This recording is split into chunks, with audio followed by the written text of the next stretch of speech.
তুই দুনিয়াতে তোর মেয়ের হক নষ্ট করছস। আর করব না, আর করব না। মা, বাবা, এই দেখো আমার জব হয়ে গেছে। এখন থেকে বাবা তোমার আর কাজ করা লাগবে না। ভাইয়া, কি বলো? সত্যি তোমার জব হয়ে গেছে?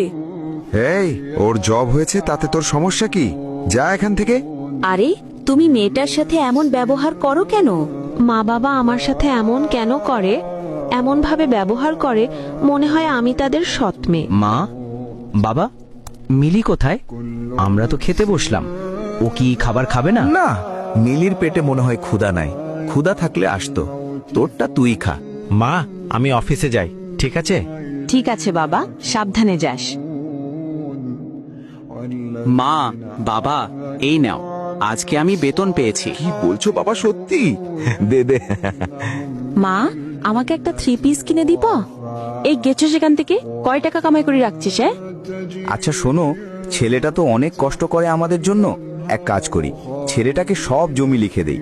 মেয়েটা তো পরের বাড়ি চলে যাবে, ওর লাগবে না। আচ্ছা, তাহলে কালকেই পাটোয়ারি সাহেবকে দেখো। পাটোয়ারি সাহেব, আপনাকে আসতে বলছি এই কারণে যে আমরা কখন মরে যাই তার তো ঠিক নেই, তাই আমাদের সম্পত্তিগুলো ছেলের নামে লিখে দেই।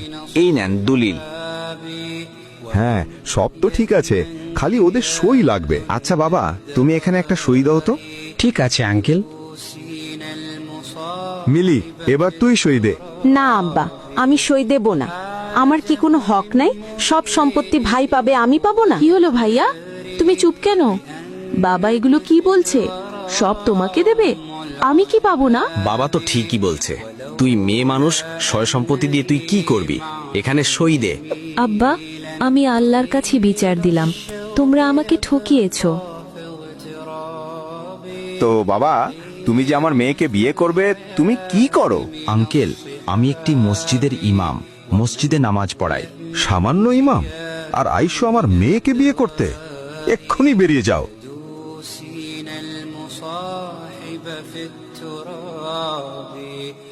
তো বাবা, তুমি কি করো? আঙ্কেল, আমি সরকারি চাকরি করি। আচ্ছা বিআইন, বিহা কনফার্ম। ভুলে এখনই বিহাইন বলে ফেলছি। আচ্ছা, তো আগামী সপ্তাহে বিয়ে? আচ্ছা ঠিক আছে ভাইজান।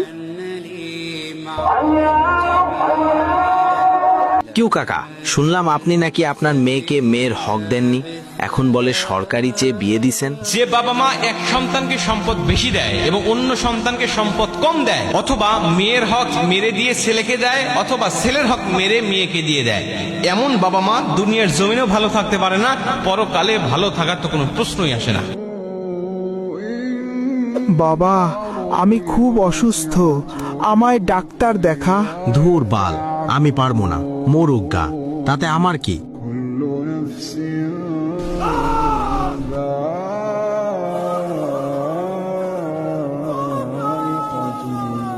এই লোকটি তার মেয়েকে ঠকিয়েছে।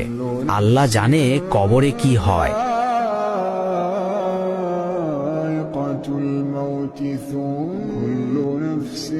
তুই দুনিয়াতে তোর মেয়ের হক নষ্ট করছস। তোর কোনো হিসাব নেই, তোর জায়গা শুধু জাহান্নামে। আর করব না, আর করব না।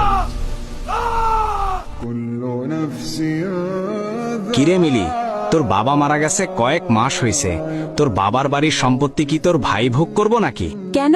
তুমি আমার বাবার বাড়ির সম্পত্তি দিয়ে কি করবা? হ্যাঁ, এত লোভ থাকা ভালো না। তুই যদি তোর বাবার বাড়ির হক না আনোস, তাইলে আমি তোকে তালাক দিব। চাই দেখি কত পারো, দাও তালাক, দাও। তুই দেখতে চাস? আচ্ছা, 1 তালাক, 2 তালাক, 3 তালাক।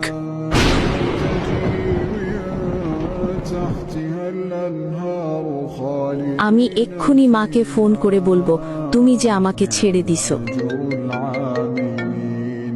মা, মা, তোমার জামাই আমাকে তালাক দিয়ে দিছে সম্পত্তির জন্য। হায় হায়, কি বলছো? আচ্ছা তুই বাড়ি চলে আয় তাহলে, ওর সাথে থাকা তোর জন্য হারাম এখন। মা, তুই আমাকে মাফ করে দিস। আমি তোর সাথে অন্যায় করেছি। তুই মাফ না করলে আল্লাহ আমাকে মাফ করবে না।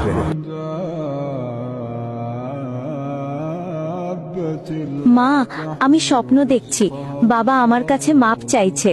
আচ্ছা মা, তুই তোর বাবাকে মাফ করে দে, নয়তো আল্লাহ তোর বাবাকে মাফ করবে না। হে আল্লাহ, আপনি আমার বাবাকে মাফ করে দেন। আমি আমার বাবাকে মাফ করে দিচ্ছি। আমাদের এই শিক্ষণীয় ভিডিওটি আপনার কাছে কেমন লাগলো আর আপনারা কিরকম শিক্ষণীয় ভিডিও চান তা অবশ্যই কমেন্টে জানাবেন। আর এরকম নিত্য নতুন ভিডিও পেতে আমাদের চ্যানেলটি ফলো দিয়ে রাখুন এক্ষুনি।